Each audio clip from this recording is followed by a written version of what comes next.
I'm concerned. I could get in trouble with this commentary, but I need to get this out of my head right now. I don't know about you, but I'm tired of the culture war. Democrats, Republicans, I'm tired of it. The Democrats will finger point. Republicans, Donald Trump supporters, Fox News people, you're all a bunch of racist, sexist, homophobic, bigots, intolerant. And then the Republicans will look at all the liberals and the Democrat Party and say, all you liberals are a bunch of baby killers, terrorist lovers, anti Christian, embracing the gay agenda. You're a bunch of socialist, Marxist, communists. The partisan hacks on both sides never let it go. It's red state, blue state, finger pointing. Anytime there's a tragedy, there's they have to make a political partisan issue out of this. And it's sickening. And then everybody cancel cultures each other. Now I've been hearing lately that that's the libtards that canceled the conservatives. Partially true, but the conservatives do it to the liberals too. I remember back in 2003 when the Dixie Chicks, well, I remember, yeah, the Dixie Chicks said some very, very mildly negative things about George W. Bush.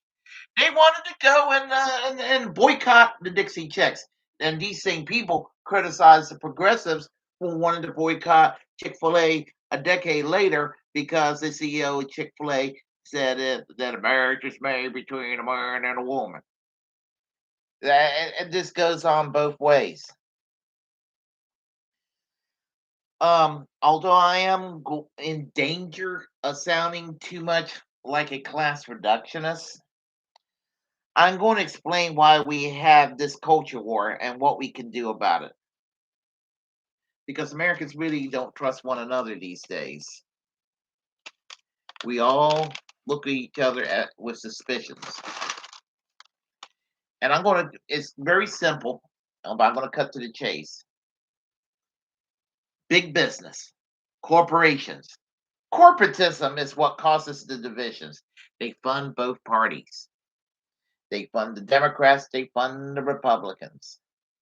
We're talking about American businesses, and we're talking about powerful, wealthy names like the Koch brothers, even George Soros, and all kinds of other people.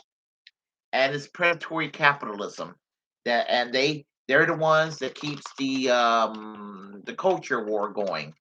They keep it going and they don't mind because it fits in with their pocketbook. It you keep the have-nots bickering amongst themselves. What happened? We all lose. I mean, and this goes back, and I'm going to sound a little partisan for a moment, and I'm saying this as somebody who doesn't like the two-party system, but this goes back to 1980s, the 40 years. And I mean, when the New Deal consensus was pretty much ripped apart by then. I mean, after World War II, Democrats and Republicans pretty much supported the New Deal consensus. Eisenhower didn't didn't do too much to reverse the New Deal. Nixon and Ford didn't either, and it was something that worked, kind of like in Great Britain. There was the post World War II consensus, the labor consensus over there. The Tory governments prior to Margaret Thatcher did not. They did not. They did not do massive privatizations and dismantle the welfare state. Um, I think that had a lot to do with this. And the glorification of capitalism, almost as a religious thought, kind of dominated people's minds. But here in the United States, what happened since the 1980s? We're talking about houses are more expensive than ever. We're talking about rent gets nothing but higher and higher and higher. College tuition is out of control. Medical inflation, for damn sure. Outsourcing of jobs, good paying jobs here, to be sent to the third world. Deregulation of Wall Street, housing bubble, 2007. Tax structure that favors the super wealthy. Regime change wars that cost over $1 trillion a year. Declining unionization, especially. I mean, these things became a recipe for disaster. I mean, and what are we left with? We fight over what I call the God, gays, and guns culture war. And it's meant to keep us all divided. The social conservatives, the evangelical Protestants, the traditionalist Roman Catholics, the Orthodox Jews, and the ultra conservative Muslims, all teaching the family values or what have you. And the secular social liberals preaches diversity and tolerance. And here's the thing I say to both camps: it can be achieved, all of the above. You can have for one, doesn't have to work for the other. If you want your nuclear family, by all means, have your nuclear family. If as I said, if you don't want to be married, you want to be single, be single. If you want to be in a same-sex relationship or a same-sex marriage, be in a same-sex relationship, same-sex marriage. It's all good, people. Nobody has to sit there and try to basically shut the other up or try to interfere with the lives of other people. No political correctness, no religious right, social engineering either. Now, both can be achieved. And as I said, you can have your social conservative traditions retained, and you can have a society where you're tolerant and diversity is also a beautiful thing, and they can coincide with each other. My 1950 sensibility tells me that we can be a good society simply by restoring the unions, bringing the unions back. Do the math. 6.2% of the workforce belong to a trade union in the private sector, and maybe about 5%, you know, in the public sector. Combined, about 11% of the workforce. Is it no wonder why we have declining wages and decline in standard of living in this country? I'm not. I mean, I'm I'm just saying. I mean, I don't even have a problem with things like bringing back the blue laws. If we can't have unions, at least with the blue laws, at least it it kind of helps people have certain days they're guaranteed off. You look at the service sector industry today. You got a lot of people that work these yo-yo hours. I mean, they're flip flopping around. 7 days a week with no weekends off guaranteed or anything like that, and they're working 12:30 to 9 one day, 7 to 3:30 the next day, 10:45 to 6:15 the next day. And that's dumb. and people are not, you're not healthy because you can't live like a normal human being and have a routine like that. And that's another thing. I would favor outlawing split shifts in the economy. That's kind of dumb to have.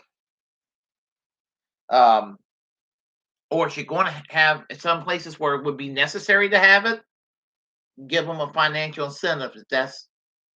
If they must have to work that kind of hours, give them a financial incentive. Don't just do that and pay them shit for it.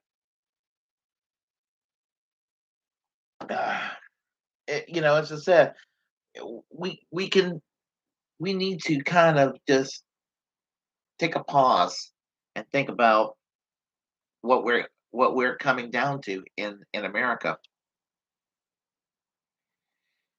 And I'm glad there is talk about income inequality because there was a time when talking about income equality was considered impolite. Rush Limbaugh will try to make it sound like talking about class income equality is just class warfare. You must just never be seen advocating that position, which is all the more reason why it needs to be talked about. You solve the pocketbook issue, you will solve a lot of problems. And we can be like, as I said, be like Norway or Sweden, where 90% of the workforce belongs to a labor union, and you have guaranteed free medical care and guaranteed free college. Those basic things. Long vacation times by law, guarantee as little as a month and as many as 8 or 9 weeks off a year, and a generous pension for every person. I think we would be a whole lot more tolerant of each other. I think there will be a whole lot less racism, and I think we'll be fundamentally a very good society, a truly live and let live society. And that's what motivates me. Of course, mainstream Democrats and mainstream Republicans, it's just good money for some of these people to engage in this sort of thing, to pop up negative campaign ads to divide us all over these wedge issues. I mean, I'm not a conservative, but if I'm conservative, I live a personally socially conservative life. I mean, I have a very 1950s sensibility about me, but I'm also a very tolerant person. And I don't care what other people do, how other people live or express themselves. I I'm a Christian man, but you know what? An atheist across the room doesn't bother me, or a Jewish person, or whatever other religion, Buddhist or what have you. And I don't feel like my religious rights are being infringed upon. I'm not a victim.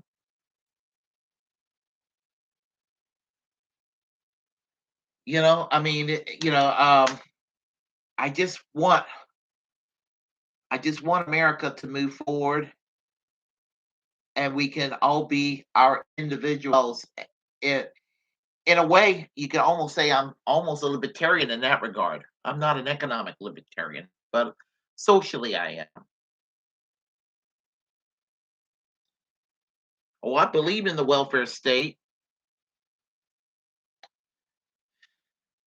especially if we can't have good paying jobs available. And Cornell West said that we need to have basically, Our jobs need to be like social program, like a social program. We need to be the best social program there ever that we could have. And I believe Michael Harrington talked about back in the days with the unions were a little stronger in this country, how a job was like an individual social democracy for people. Made sense because people had a good life when that happened. So it's all about class struggle. I don't mean any violent sort of way. I mean, but we need to realize we all have more in common with each other than we realize, and we do not need to let powerful special interests divide us. Just a little food for thought. Anyway, if you like what you heard, press like and comment.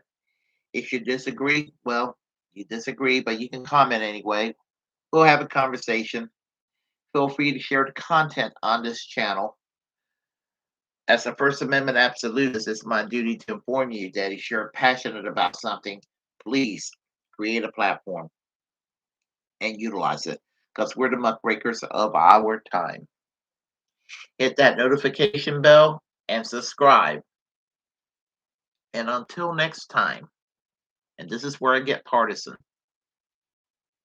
Until next time, peace and Bernie Sanders for president in the year 2024.